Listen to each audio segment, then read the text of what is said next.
حالت حیض میں خواتین سے متعلق بہت ساری بے اعتدالیاں دنیا کے ہر مذہب میں رہی ہیں۔ یہودی کیا کرتے تھے کہ حالت حیض میں عورت سے بالکل کنارہ کشی اختیار کر لیا کرتے تھے، اس کے قریب بھی نہ جانا، اور کھانا پینا بھی الگ اور جھوٹا بھی الگ۔ تو بعض مذاہب میں کوئی فرق ہی نہیں تھا کہ حالت حیض عورت پاکی کے ایام میں۔ تو جب اسلام دنیا میں آیا تو صحابہ کرام کو یقیناً یہ خیال پیدا ہوا کہ بھئی اب اسلام کے اس بارے میں کیا احکام ہیں کہ جب خواتین مینسز کی حالت میں ہوتی ہیں شادی شدہ تو کیا ہم ان سے ہم بستری کر سکتے ہیں یا نہیں کر سکتے، کیا اس کے احکامات ہیں؟ تو اللہ نے صحابہ کے سوال کو اور پھر اپنے جواب کو قرآن مجید کا جز بنا کے نازل کر دیا۔ وَيَسْأَلُونَكَ، اور یہ لوگ آپ سے سوال کرتے ہیں عن المحیض، حیض کے بارے میں۔ تو حیض کے بارے میں سوال نہیں تھا، اصل میں سوال یہ تھا کہ حالت حیض میں زوجہ سے ہم بستری جائز ہے یا نہیں ہے، تو قرآن نے اس کی طرف اشارہ کر دیا۔ قل، اے نبی آپ ان سے کہہ دیجئے، ہوا اذن، اذن اصل میں تکلیف کو بھی کہتے ہیں، گندگی کو بھی کہتے ہیں، تو یہاں گندگی مراد ہے کہ وہ گندگی ہے۔ فاعتزلوا النساء، لہذا عورتوں سے دور رہو، فی المحیض، حالت حیض میں۔ ولا تقربوهن، اور ان کے قریب مت جاؤ، حتی یطہرن، جب تک کہ یہ پاک نہ ہو جائیں۔ تو اس میں قرآن مجید نے جو لفظی ترجمہ ہے وہ قرآن کی آیتوں کا یہی ہے کہ ان سے کنارہ کشی اختیار کر لو، لیکن احادیث سے ہمیں پتہ چلتا ہے کہ یہاں کنارہ کشی اختیار کرنا یہ کنایہ ہے ہم بستری کرنے سے، یعنی ان سے ہم بستری کرنا تمہارے لیے جائز نہیں ہے۔ کنارہ کشی سے وہ جو یہودی کر لیا کرتے تھے وہ مراد نہیں ہے یہاں پہ، اور اس کی تفصیل احادیث میں۔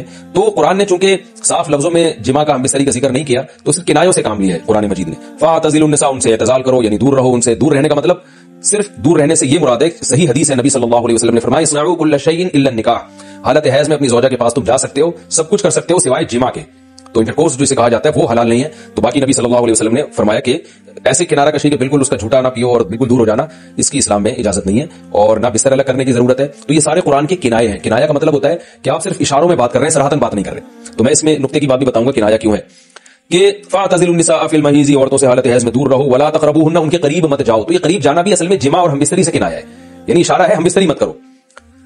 تو جماع کا صراحتاً ذکر نہیں کیا جا رہا، تو مراد وہی ہے کنایہ میں بات کی جا رہی ہے۔ ایک جگہ قرآن میں آتا ہے لا تقربوا الزنا، زنا کے قریب مت جاؤ۔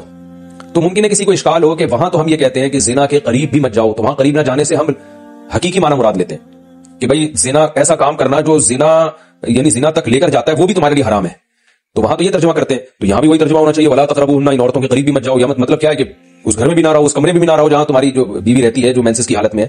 تو یاد رکھیں وہاں چونکہ زنا کا لفظ اللہ نے صراحتاً ذکر کر دیا، کنایہ کی اب ضرورت نہیں ہے، لہذا وہاں لا تقربو کا مطلب لا تقربو ہی ہے، یعنی قریب مت جاؤ۔ تو زنا کے قریب مت جاؤ یہ کنایہ نہیں ہے، اس کا مطلب صاف کہ زنا تو دور کی بات ہے، کوئی ایسا کام بھی نہیں کرنا جو زنا کے قریب لے کے جاتا ہے، لیکن یہاں اللہ نے ہم بستری کے لفظ کا صراحتاً ذکر نہیں کیا، لہذا جہاں ذکر نہیں ہوتا تو وہاں اشارتاً ذکر کیا جاتا ہے، اور اشارتاً جب ذکر کیا ہے تو یہاں لا تقربوهن یہ قرب سے خاص قسم کا قرب مراد ہے، اس سے مطلق قرب مراد نہیں ہے کہ کسی کے بھی قریب چلے جاتے ہیں، تو یہاں خاص قسم کا قرب مراد ہے۔ وہ قرب یہی ہے کہ مکمل جمع کرنا حالت حیض میں، اس کی اجازت نہیں دی جا رہی، لیکن اللہ نے اس کو گول مول طریقے سے کنایہ کے ذریعے ذکر کیا ہے، حتی یطہرن، یہاں تک کہ وہ پاک ہو جائے۔ تو یہ جو میں نے بتایا کہ حالت حیض میں نبی صلی اللہ علیہ وسلم سے صحیح حدیث سے ثابت ہے، اور اس پر پوری امت کا اجماع ہے، اور اتنی واضح حدیث ہیں بخاری اور مسلم کی اس بارے میں کہ حالت حیض میں آپ بیوی کے قریب جا سکتے ہیں، اور حیا کے خلاف مسئلہ ہے، لیکن اب ایک بات آگئی تو بتا دوں کہ اس کی تفصیل فقہاء نے بیان کی ہے کہ جو ناف سے لے کر گھٹنوں تک جسم پہ کوئی کپڑا ڈال دیا جائے اور پھر باقی زوجین ایک دوسرے سے جو ہے وہ ریلیشن قائم کر سکتے ہیں باقی باڈی کے ذریعے، لیکن یہ کہ جو مکمل جمع ہے وہ حلال نہیں ہے اور وہ سخت گناہ ہے۔ آگے اللہ نے ارشاد فرمایا فَإِذَا تَطَهَّرْنَ، پس جب وہ مکمل پاک ہو جائیں، فَأْتُوهُنَّ، تو پھر تم ان کے پاس آؤ۔ اب یہ بھی دیکھیں ان کے پاس آؤ یہ کنایہ ہے جمع سے، یہ نہیں کہ آپ کی زوجہ جو ہے وہ جب حیض سے پاک ہوئی ہے تو آپ اس کے پاس جا کے چائے پی سکتے ہیں، وہاں بیٹھ کے کھانا کھا سکتے ہیں، یہ مراد نہیں ہے، یہ سب کنایہ اور اشارتاً قرآن بات کر رہا ہے۔ فَأْتُوهُنَّ، تو ان کے پاس آؤ، یعنی مطلب ان سے تم جمع کر سکتے ہو، جمع کرو ان سے، من حیث امرکم اللہ، ایسے جیسے اللہ نے حکم دیا ہے۔ تو اس سے پتہ چلتا ہے کہ جمع کا ایک ناجائز اور حرام طریقہ بھی ہے اور ایک جائز طریقہ بھی ہے، تو قرآن بتا رہا ہے کہ جائز طریقے سے تم جمع کر سکتے ہو، ناجائز طریقے سے جمع نہیں کر سکتے۔ وہ جائز اور ناجائز کیا ہے میں انشاءاللہ بتاتا ہوں۔ ان اللہ، بے شک اللہ تعالیٰ، یحب التوابین، توبہ کرنے والوں سے بھی محبت کرتا ہے، ویحب المتطہرین، اور تطہر جو ہے نا یاد رکھیں، دیکھیں یہاں دو لفظ استعمال ہوئے، ایک استعمال ہوا ہے طہورا یطہرو، حتی یطہرنا، اس کا مطلب ہوتا ہے پاک ہو جانا، اور ایک ہوتا ہے تطہرنا، باب تکلف ہے، یعنی تھوڑا تکلف سے پاک ہونا، اہتمام کر کے۔ ایک پاک تو ہے کہ بس چلو بھی پاک ہو گئے، ایک ہے کہ بہت یعنی پاک صاف رہنے کی بڑی کوشش کرنا۔ تو جو صفائی پسند لوگ ہوتے ہیں نا وہ جب تک صفائی کا خبط ان کے اوپر سوار نہیں ہو جاتا اور تکلف نہیں کرتے اس وقت تک پاک صاف رہتے نہیں ہیں، تو اس لیے اللہ تعالیٰ نے تکلف کے ساتھ طہارت کا حکم دیا۔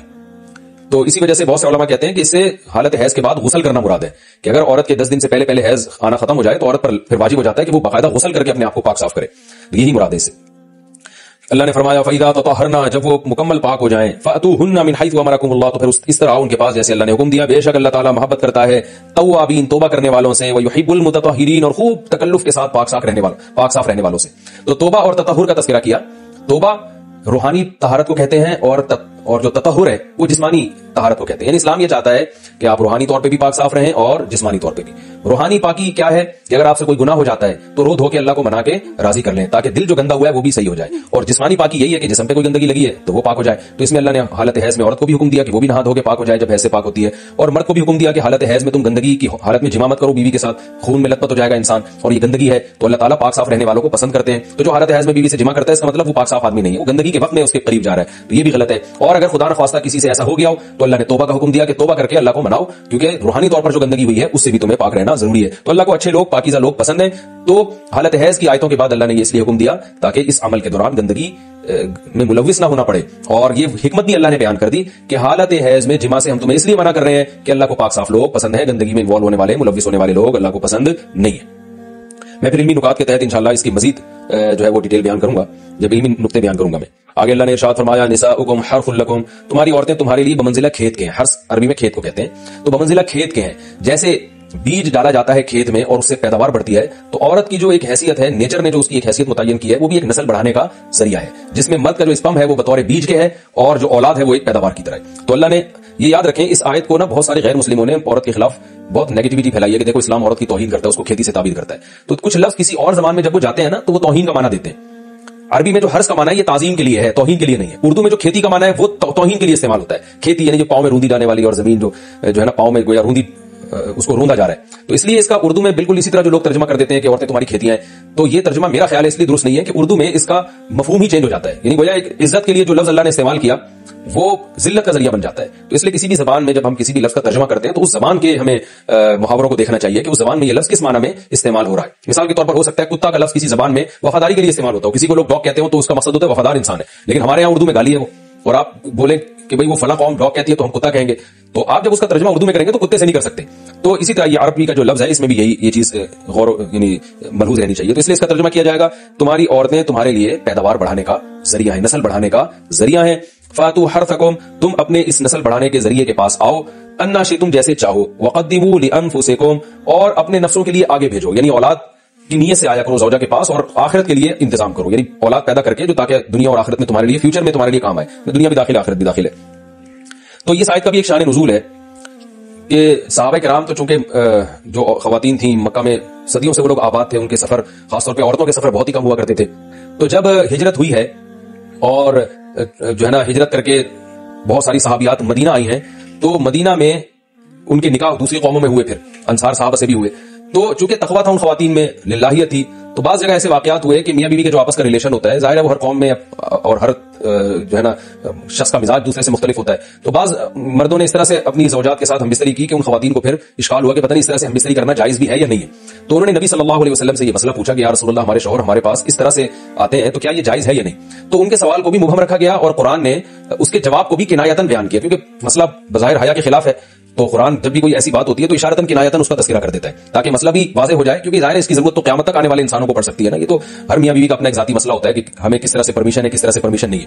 تو اللہ تعالیٰ نے بھی اشارتاً ہی اس حکم کو قرآن میں بیان کر دیا. تو قرآن میں اس لیے بیان کیا کہ تاکہ اس میں کوئی اجتہادی اختلاف کی گنجائش نہ رہے. تو اللہ نے قرآن مجید میں بیان کیا, فرمایا نساؤکم حرث لکم, تمہاری جو ازواج ہیں, تمہاری جو بیویاں ہیں, وہ تمہارے لیے بمنزلہ کھیت ہیں.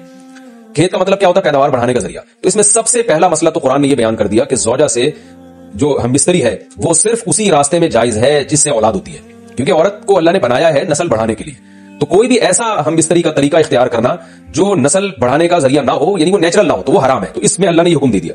تو اس سے صاف یعنی حدیث سے بھی پتہ چلتا ہے اور تمام فقہاء کا اجماع بھی ہے اس آیت کی روشنی میں کہ مسئلہ تھوڑا حیا کے خلاف ہے, لیکن میرا خیال ہے بتانا ضروری ہے کہ پچھلے راستے سے عورت سے ہم بستری کرنا بالکل حرام ہے, ناجائز. اور نبی صلی اللہ علیہ وسلم کی اس پہ بہت شدید لعنت ہے, بہت شدید وعید ہے. تو یہ بالکل اللیگل ہے اسلام میں کہ عورت کے پچھلے راستے سے اسے ہم بستری کی جائے. جو لوگ لڑکوں سے بدفعلی کے عادی ہوتے ہیں ان کو یہ ایک چسکا لگ جاتا ہے, تو یہ حرام ہے, ناجائز ہے, کیونکہ اللہ نے بتا دیا کہ یہ تمہارے لیے وہ منزلہ کھیت کے ہیں. تو اس میں قرآن نے وہ جو سوال تھا نا اس کی طرف اشارتاً جواب دے دیا.